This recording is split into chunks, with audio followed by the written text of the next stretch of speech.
Welcome into the Inside Indiana Show. I'm Editor-in-Chief Ken Bikoff, along with publisher Ed Magoni.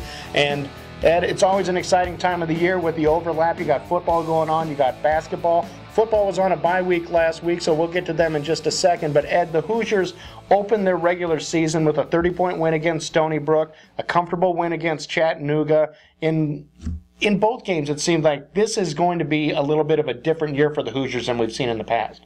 Oh, there's no question about it. I think this team is on a different level than we've seen in the last 3 seasons. I think they have more talent, certainly, more athleticism, certainly, and they actually have an interior presence with Cody Zeller and some leadership from Jordan Halls and Verdell Jones out front, which is really a big part of that equation. Well, the Hoosiers already garner a couple of honors with Cody Zeller, Big Ten Freshman of the Week. You had Victor Oladipo, Big Ten Player of the Week. And I wanted to start with Oladipo because here's a kid that showed flashes last year. There's no question that he was a guy that you could see that there was some potential there. But it's clear that over the summer he worked in the weight room and he spent a lot of the time in the gym as well. Yeah, and plus he participated in the Far East tour with Jordan Halls on the touring team. Then he also played in the pro-am up in Indianapolis, and you can't replace that kind of activity in the off season. I mean, he figured out what he needs to do to compete at the NBA level against NBA players, and that's just experience that I think is just going to pay off dividends the entire season this year. And it doesn't seem like a situation either where Victor is going to start off hot and then taper off. I think one of the keys here is the fact that he isn't relying on one part of his game. He isn't relying on a jumper. He isn't relying on just going to the basket. He seems to have a little bit of balance there, which hasn't necessarily been in his game. Yeah, he's definitely able to get to the rim, and he's able to finish around the rim a lot better this year. He's also able to get to the foul line. He's also hitting his free throws, which is a nice factor to have. And he has a decent enough perimeter shot. I mean, he opened the game against Chattanooga with a three-pointer from the perimeter. So, just the defender's not being able to sag off him and wait for the drive, or having to necessarily rely on him shooting the three-pointers.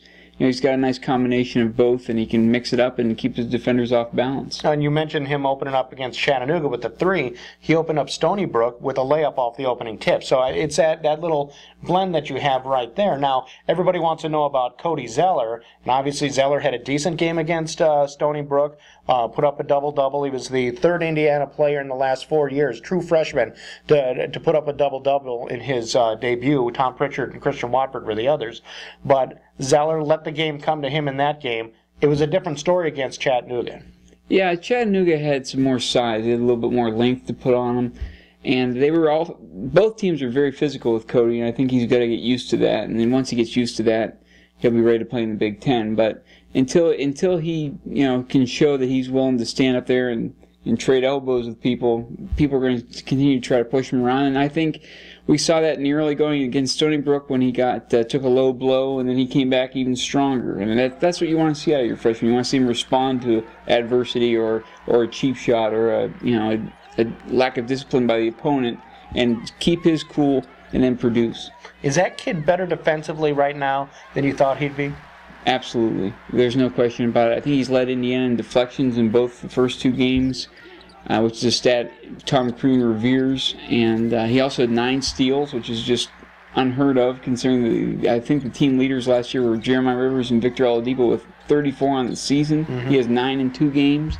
That's pretty impressive for a freshman. Yeah, he's blocking shots, he's running the floor, and again, he's impacting the game in ways even without the ball, because he's opening things for his teammates and they're delivering on it as well. And that includes Will Sheehy, a kid who had a really nice game against Stony Brook, and then against Chattanooga wasn't feeling all that well, but still was able to make an impact. Yeah, and in just the first half against Stony Brook, I think he had 13 points. And then he got the flu-like symptoms around halftime, and he couldn't continue. And then he was still laboring a little bit in the Chattanooga game, which is only 48 hours later. Right. But he certainly has he's added a lot to his game too. I mean, he's worked on his shot. You can tell that he's stronger. He's able to get to the rim, and if he can't get to the rim, he's able to hit a pull-up jump shot now that he didn't necessarily have last season, or at least not consistently last season. And he's also a threat from three-point range now, which is just almost similar to Oladipo. Oladipo takes it more straight to the rim and draws fouls and finishes the layups Will's going to drive it to the rim and usually pull up and hit a jump shot or shoot from the out perimeter a little bit more. What impressed me the most in these first two games is, unlike in the past couple of years, Indiana got up, had a nice lead, and in the second half they never let either team, Stony Brook or Chattanooga, make any kind of push where the lead came down to 8 or 9 and you said, hey boys, you got to step it up. Yeah, they've actually expanded the lead in both situations. They've come out of the locker room in the second half and really let, the first half, it's almost like they played two very similar games. The other team was hanging in there until about the 8-minute mark of each game, and then Indiana kind of pulled away at the end of the first half, and then they pressed their advantage in the second half, which is a nice thing to see from Indiana. Because like you said, last year, they would get up a big lead, and then they would slowly let it erode away. They'd slack off. They would take their foot off the gas, and now they're just throttling people and keeping them down, and that's the way you got to be. I mean, if that's what you need to do in the early season to make sure you have that mindset when you come to the Big Ten play. Well, the Hoosiers are off to a 2-0 start, but that doesn't mean that their challenges are going away. They go on the road to play Evansville, and they come back home to take on Savannah State, and when we get back, Ed and I will take a look at both of those games.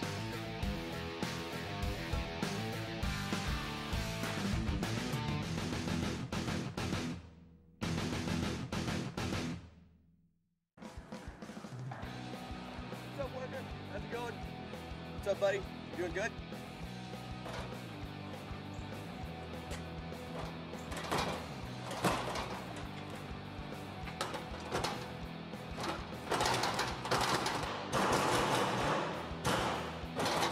Come on, let me in! Want to get inside Indiana? Call 800-282-GO-IU today to get the best in-depth coverage you'll find anywhere on the Indiana Hoosiers. You'll get 12 full-color glossy issues packed with the Hoosier news you crave, plus our exclusive online express edition featuring game previews, reviews, and much, much more, all for just $49.95. Inside Indiana. You can't get closer to IU athletics without a scholarship.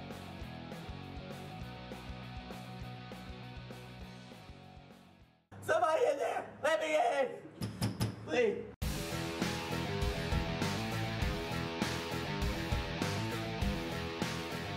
Welcome back into the Inside Indiana show. Ken Bikoff along with Ed Magoni and the Hoosiers. They head out on the road to try to knock off Evansville. Now, they beat Evansville in Bloomington last year, but it was kind of a tight game. It was a 13-14 point game, and now they have to go on the road, Ed, where the Hoosiers, everybody knows that Indiana has struggled over the past couple of years, but I don't think people really realize just how much they've struggled on the road. Indiana teams are 1-30 in the Tom Crean era on true road games. Neutral site games are not much better, but just the fact that they have to go on the road and play an Evansville team that beat Butler last week, which admittedly this year's Butler is not the Butler of the past couple of years, but still, what kind of challenges are they going to run into? Well, I think it's going to be a real test for this team early in the season. They've played two good, solid teams already, and they've handled them. They should be able to handle Evansville, not necessarily by 30 points, but on the road. But they need to get over that hump on the road. I mean, they need to be able to beat a team like Evansville at Evansville in a handed fashion. Not make sure it's not coming down to the last shot like Butler. They've gotten an exchange with Evansville where it was back and forth, and then Evansville beating them at the end. But I think there's going to be a strong IU following down there. It shouldn't be necessarily like a hostile environment road game like you're going to see in the Big Ten. And I think Indiana should be able to go in there and handle themselves. Well, Hoosier fans certainly will recognize Evansville's offense. It's a motion offense. It's something that IU fans certainly are familiar with from the Bob Knight era. But it does feel to me a team that maybe is taking defense a little bit more seriously than it once did. And it also feels to me, Ed, that these Hoosiers really feel that they're out to prove something this year and want to show people that they aren't the same team that they've been the past 3 years. Well, they certainly showed me some things in the first two games I haven't seen in the last 3 years. And I think they have a certain amount of calm to them that even when these teams have been, hanging with them for the first 12 minutes of the game, Indiana never really panicked. They never really got out of their system, out of their scheme, out of their game plan. They just stuck with it and eventually it paid off down, late in the first half and into the second half. And I think if they go in there with the same attitude at Evansville, don't get rattled by, if they fall behind early or if they start, getting in a close game the first 10 minutes or so, they'll be able to handle Evansville similarly. Yeah, Indiana's depth, I think, makes a difference, too. I mean, if you look at just the talent level, you have guys that are contributing from all over the floor. I mean, Indiana has cruised to 2 victories early on. Christian Watford's been 3 of 14 from the floor. I mean, he's a kid that's still coming back from an injury during the preseason, but still, just that improved depth has to be a positive on the road. Oh, there's no question. I think, IU can run 10 players out there and not see much of a drop-off in ability or talent or, the familiarity with the system, really. And, that is a huge advantage, especially against smaller schools like Evansville and Stony Brook and Chattanooga, just because, they have their starting 5, don't necessarily go 8, 9 deep. So, if they get in foul trouble, it's harder for them to replace somebody. Indiana gets in foul trouble, they can bring in a guy who's almost comparable with the guy who just, had to take a seat because of foul trouble. So, I think, the minutes are being evenly balanced. Some people don't necessarily like Tom Crean's substitution patterns, but early in the season, I think he's just trying to keep everyone fresh and just, work out the kinks and mesh out the 5 guys he wants on the floor at one time. Now, of course, after they go to Evansville, they come home and take on Savannah State, a team Indiana handled, I think, by 19 points last year. Savannah State is a squad that hasn't been Division I for that long. Finished last year by winning 10 games in 10 of their last 11 games, but their opponents weren't exactly top-notch. This year, they've brought in a couple of junior college kids to try to upgrade that talent level, but what should Indiana be on the lookout for against the Tigers? Well, I think you have to be worried a little bit about a letdown. If you go out and get your second road win in 4 years and then, against an in-state rival, not necessarily an arch rival, but, it's still, Evansville's going to give them everything they've got. There's no question about that. And, if IU gets by that, obviously the Evansville game is an early season test on the road. You can't come back home and just assume Savannah State's going to lay down and play dead for you. I mean, you have to beat them. Mm-hmm. And I think that's the one thing that personnel-wise, on paper, Indiana should be able to handle Savannah State pretty easily, probably by the most points that they've beaten anyone, because Stony Brook and Chattanooga were both solid clubs. Savannah State isn't on that level. But, you can't come in and take and relax, or you're going to find yourself in a tight or in a competitive game. You don't want to do that. Yeah, you want to go ahead and play defense, rebound, use your size to your advantage. Don't be too frantic and be able to just not be sloppy with the ball, and you should be able to be in pretty good shape. Now, of course, that game will tip off at Assembly Hall just a couple hours after Indiana finishes up its gridiron battle with Michigan State and East Lansing. And when we come back, Ed and I will take a look at how IU might fare against the Spartans.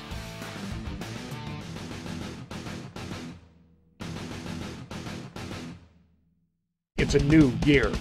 There's a new buzz. And there's a new Inside Indiana magazine. For more than 20 years, Inside Indiana has been your best source for the kind of in-depth coverage of Hoosier athletics you crave, and now the best just got better. By calling 800-282-GO-IU, you can experience 12 packed issues dedicated to Indiana athletics in full-color glossy brilliance for only $49.95. But that's not all. You'll also receive access to our new Inside Indiana Express Edition online, featuring game previews, news, photos, and much, much more. So what are you waiting for? To stay up to date on the Kevin Wilson era and all the excitement surrounding Tom Crean's Hoosiers, plus all the news you want on the rest of Hoosier athletics, call 800-282-GO-IU today. Inside Indiana. You can't get closer to IU athletics without a scholarship.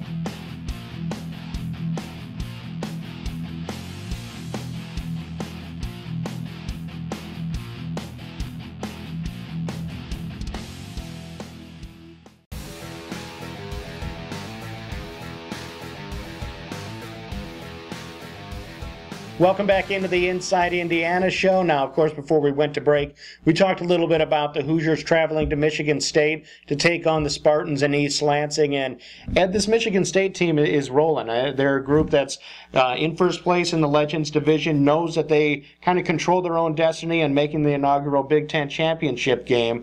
The Hoosiers, meanwhile, they haven't won since September. And yet this seems like a team that is still believes that it is playing for something, whether it be the old brass spittoon or just to play that spoiler role. they were on the bye last week. Most teams might look at it and say, we have 2 weeks to prepare for the Spartans, but that's not really the way the Hoosiers seem to approach it. No, I think from what we understand from the coaches, they wanted to get back to the basics, reteach the fundamentals a little bit, because they're dealing with such a young roster and so many young starters right now and young people on the two deep that, you need to keep emphasizing just the basics of football and playing at the collegiate level. And, whereas most teams are trying to rest their seniors and their juniors and their guys who have a lot of mileage on their tires right now, Indiana doesn't have that problem. They just have a bunch of young guys, and they took it easy on them to help these guys get healthy, the guys who were banged up, dinged up, nicked up. But for the most part, they just reemphasize the basics, and they better practice their basics up there at Michigan State, because there's a lot that can go wrong against the Michigan State offense. Yeah, that offense is not a great running team by the numbers. Now, the coaching staff, of course, is really pointed out that Michigan State could run the ball pretty well. Yeah, they are last in the Big Ten, but it isn't an inept running game. They rely a lot on the pass. They use the run to balance things out, and Indiana's run defense, of course, is among the worst in the Big Ten. That fact alone, Ed, has to present a challenge for that defense. Well, I think, Coach Wilson said something that made a lot of sense. He said, the problem isn't when you face a team that's really good at passing or really good at running. The problem is when you face a good passing team who can't run the football, and then you let them run the football. And, Indiana's had an awful time stopping the run. They give up over 240 yards a game on the ground. And if Michigan State gets that going, then, Kirk Cousins is just going to have a field day. And, it's senior day. He's a senior. His top receiver, B.J. Cunningham, is a senior. They're going to be looking to do something special on senior day, go out with a bang in front of the East Lansing crowd up there. And, who's to say that they aren't going to? I mean, Indiana's secondary has been nicked up the whole season. And if Michigan State gets Le'Veon Bell and Edwin Baker going on the ground, they're going to go play action and go deep to B.J. Cunningham quite a bit. And it's a young secondary, too, for the Hoosiers, one that hasn't enjoyed a lot of success this season either. They're a little bit beat up, so there are a lot of concerns, I think, for that defense going into that. But I did want to talk to you a little bit more about the fundamentals, and the coaches talking so much about focusing on that aspect of what they're doing. Personally, I see that as kind of an indictment of the former coaching staff and maybe not having the fundamentals where they needed to be. Do you look at it in that same kind of vein? Well, I think to a certain degree, based on the amount of upperclassmen who are still playing, those guys, if they have to go over their fundamentals, then certainly it's an indictment of the former staff. But at the same time, when you're dealing with so many true freshmen on your two deep and so many redshirt freshmen, those guys didn't necessarily have the time under the old staff to really, learn proper tackling techniques. I mean, certainly you expect kids to come in from high school with those kind of habits, but, once you get to the collegiate level, the speed is so different, the strength is so different, that maybe you start to reach a little bit when you should be form tackling and you're trying to arm tackle. And, IU's defense has had troubles all season giving up big plays, and certainly their zone coverages could use some polish, just understanding the schemes and the concepts. So, I don't know, it's an indictment of the past staff if it comes to the seniors and juniors who are blowing assignments and not tackling properly.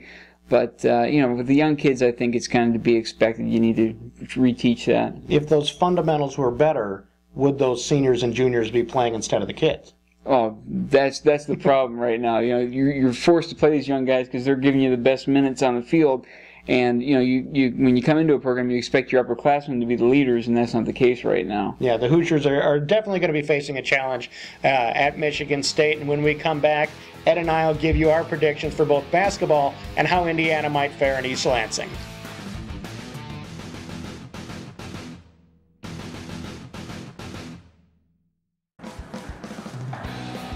What's up, Worker? How's it going? What's up, buddy? You doing good?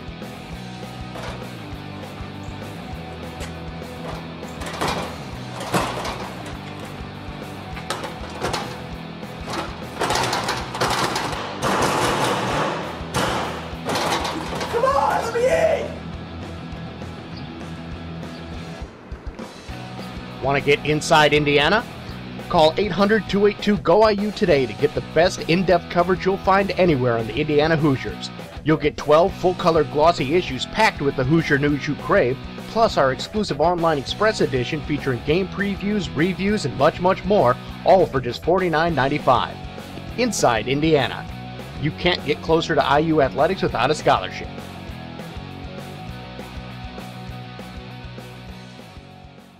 Somebody in there! Let me in! Please!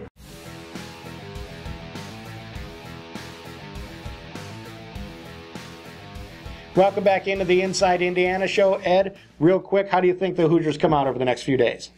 I think they're going to beat Evansville. It's going to be I think it's a good win if they can get it down there in Evansville, just because on the road, and they need to win a road game to prove to themselves they can win a road game. I think they're going to get it done and prove that they're a different team this season.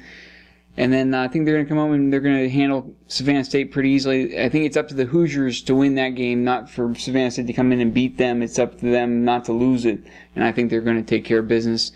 Unfortunately, I think the Spartans are also going to take care of business when up there in East Lansing. We didn't talk much about the Michigan State defense, but it is an intense defense. I mean, those guys can really get after the passer. They can get really good penetration in the backfield. They're disruptive, and their secondary stout as well.